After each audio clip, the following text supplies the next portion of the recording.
これはもう完全に自分だけの話ではなく、結局なんで料理人さんとたくさんつながってこういうことをまあ広めてきたかっていうと、間違ってるっていう声であり正しいよねっていう声を拾いたかったっていうのがものすごく大きいんだよね。要するに鵜呑みにせずにとにかく実験してほしかったんだよね。でその中でやっぱりみんながかなりの確率で美味しい、自分には合ってる、自分が出したい味はこれに近いっていうことを言っていただくことが多いのはやっぱり白煮かな。で逆にまあ美味しくないというか、まあ、あまりまあ選ばない傾向にあるのはやっぱり粉末排出の傾向にあるかな。ただ実験で、取れたてピチピチの魚のみ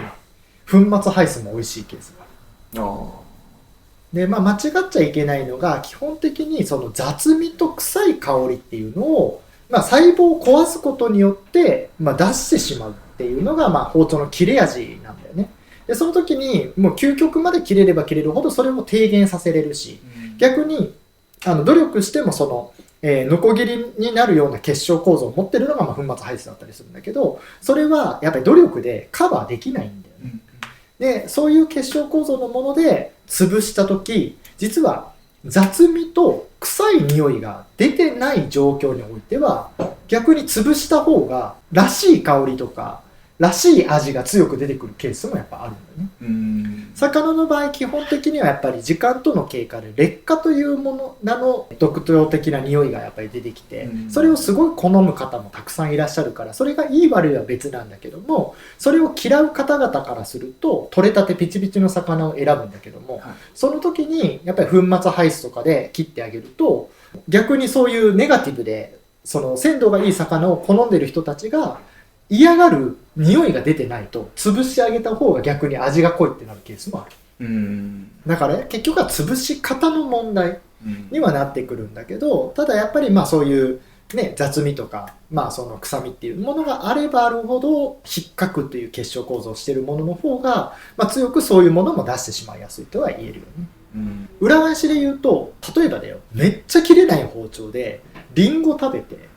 うわまずってペッて吐き出す人ってどれだけいるだろう。いないよね。ないと思います。普通に家で皆さん使ってるでしょ。包丁で切ってる。じゃあなんでそれは切れない包丁が許容されるのかっていう話になってくると、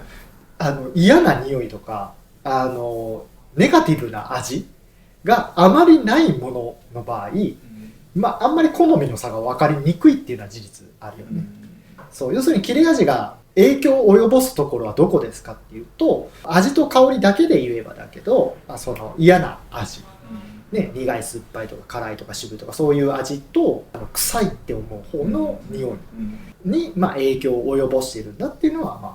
言えるよね。まあ、もちろんねそれ以外にも舌触りであったりとか、口に入れた時の味の広がる速さとか、そういったものの差はあれど、ね、でもまあそこに対して、まあ、感度がね比べたら分かるんだけど、やっぱりまあ明らかにこれ切れてるねとかっていう風に、まあ、キャッチできるだけ皆さん多分ね実験はされてないだろうから、そうするとやっぱりどちらかっていうと臭いとか雑味を感じる方での差を感じやすい。だからまあ野菜とかがもともとそういうものを持ってたりとか、あとは時間が経っていけばいくほどそういうところに差を感じやすくなっていく。そこにまあ一石を投じるというか、その差を出してしまうのがまあ包丁の切れ味っていうものであり、さらに金属の組成っていうふうに言えるんじゃないかなと思うね。